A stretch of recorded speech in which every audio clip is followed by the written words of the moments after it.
Don't ever say it can't happen to you. Life is a funny way of proving you wrong. One day I asked my mom why she told me she loved me so much. She said, "Son, when I first held you in my arms, I cried." Finally realizing what true love was. And just in case, I want you to know. My mom, never feeling love growing up, always made sure she expressed it, and always made sure I knew it. This was my first lesson in love. It was abundant and honest. It gave me confidence and assurance. But after a few bad relationships, ending in dishonesty and heartbreak, I became bitter and my confidence dwindled.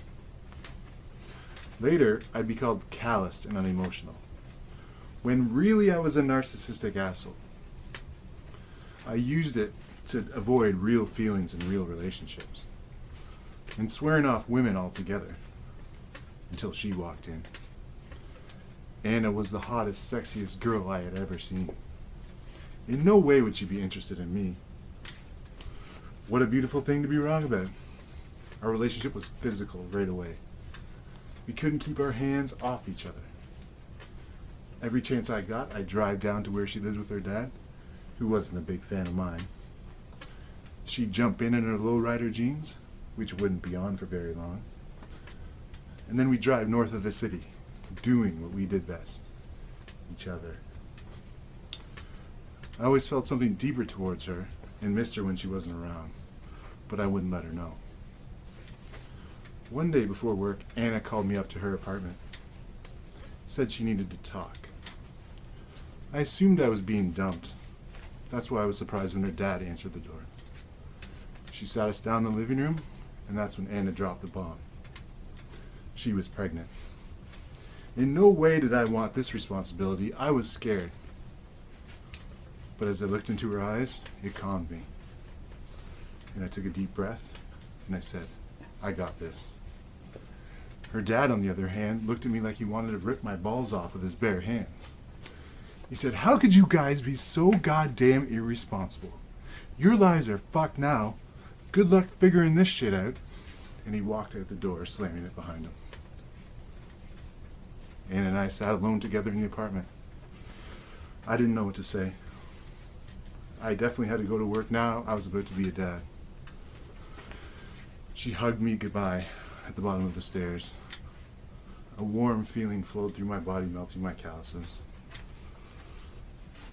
A wonderful connection between the two lives I was holding.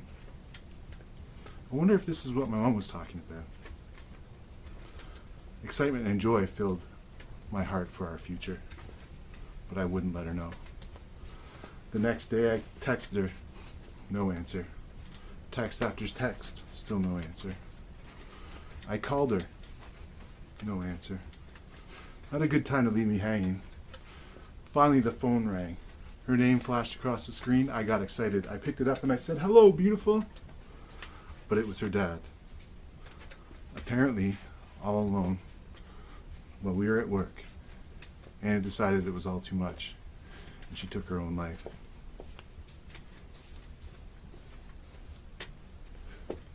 "I killed him," he said. "My words killed him."